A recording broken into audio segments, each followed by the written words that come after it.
Welcome back to Cheating Stories Hub. Thank you for tuning in. We appreciate each one of you. Before we dive into today's compelling story, we'd love to know where you're watching from. Drop your location in the comments below. Now, let's get into this tale of betrayal, cunning strategy, and ultimate triumph. A few nights ago, I stumbled upon a truth so devastating it felt like my entire life had been a lie. It was late, and I was at work testing a new security system I'd installed at home. The system was a cutting-edge piece of tech, complete with crystal-clear video and audio capabilities. I'd been fiddling with its features for days, syncing it to my phone and adjusting the settings. That night, I finally had a moment to test the live feed. The system was so advanced it could pick up the faintest sounds with astonishing clarity, even quiet conversations in the background. I tapped into the app, curious to see how it worked in real time.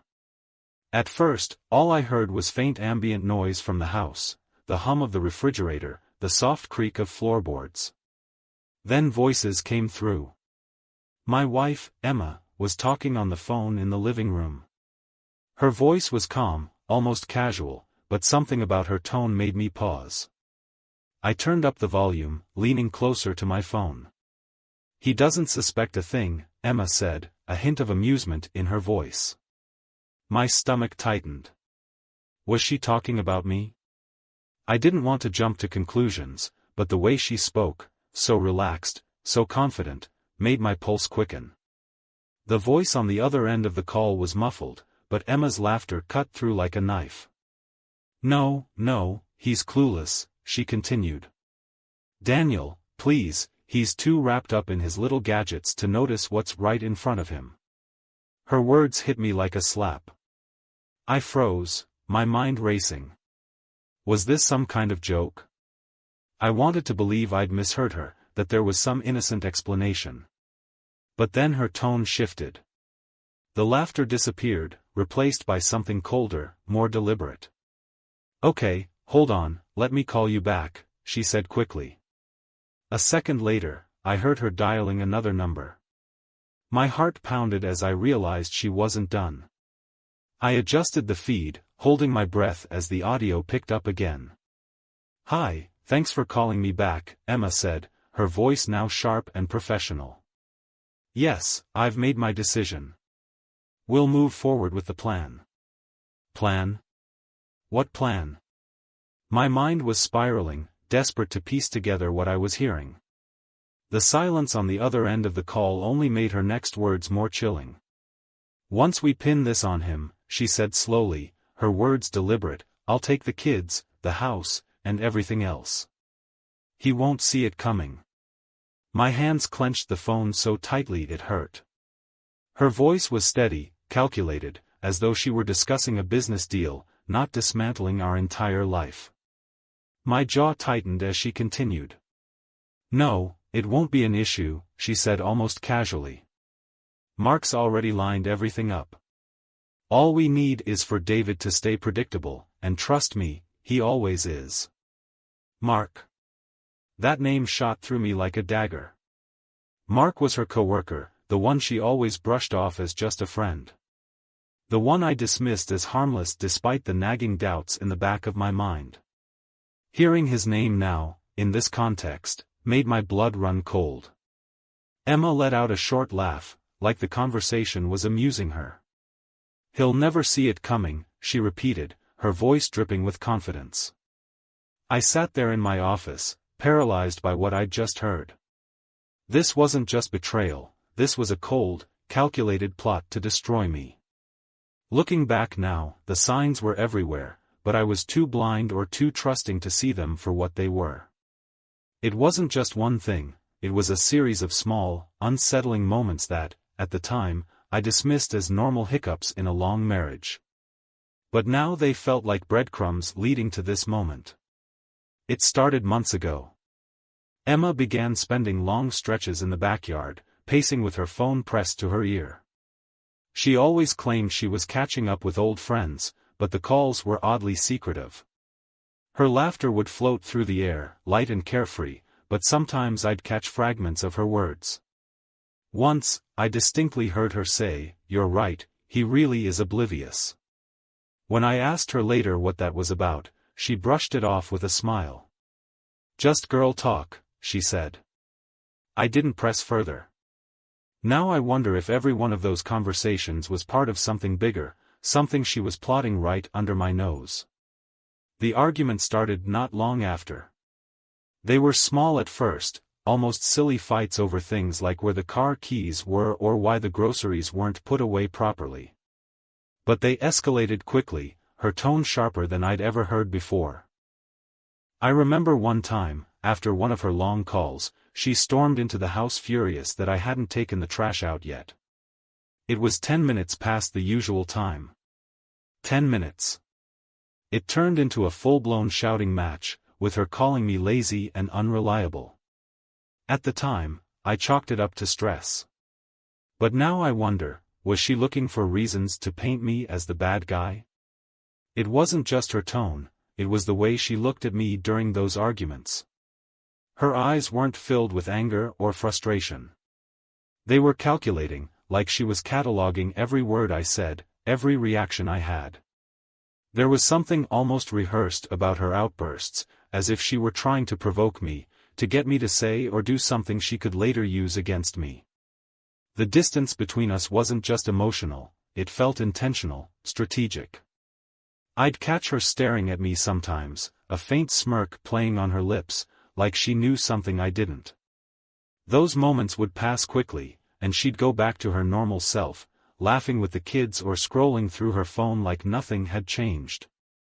But something had changed. I could feel it, even if I couldn't put my finger on it. Then there were the little things she started doing that made no sense, changing the password on her phone for security reasons, insisting on handling all the bills herself when we'd always done it together, or canceling plans at the last minute because she was too tired. At the time, I saw these as quirks, maybe even signs of her needing some space. Now they feel like pieces of a puzzle I didn't know I was supposed to solve. In hindsight, it's so clear. Every fight, every hushed call, every cold glance. It wasn't just a symptom of a rough patch. It was her building a case against me, brick by brick, while I stood there oblivious to the walls closing in around me. The moment it all came crashing down wasn't because of some forgotten phone or suspicious text. It was much messier than that. It was in the middle of one of those explosive arguments that had become our new normal. This time, it was about the thermostat. She stormed into the kitchen, shouting about how I'd left it set too high, and I shot back, asking why every little thing seemed to set her off lately. That's when it happened.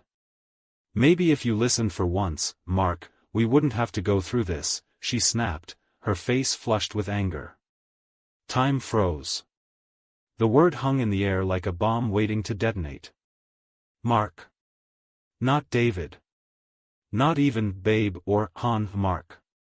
Her eyes widened for a fraction of a second before narrowing into a glare. "What?" she said, her tone sharp, like she was daring me to call her out. My stomach churned, but I tried to keep my voice steady. "Did you just call me Mark?" I asked, my words measured, deliberate. She scoffed, rolling her eyes as she turned away. "Don't be ridiculous, David," she said, her voice dripping with condescension. "You're overthinking again. You always do this. You're so paranoid." But her slip had already cut deeper than any knife. I stared at her, searching her face for any sign of remorse, of guilt. Instead, all I saw was anger. Venomous, calculated anger, as if this was somehow my fault. "Who the hell is Mark?" I demanded, my voice rising despite my effort to stay calm. She crossed her arms, glaring at me like I was the problem. "You're being insane," she snapped. "Mark is nobody. Just stop it." Her deflection only made the pit in my stomach grow. My mind raced, connecting dots I didn't even know existed until that moment. Mark. The name she just let slip wasn't nobody. He was somebody.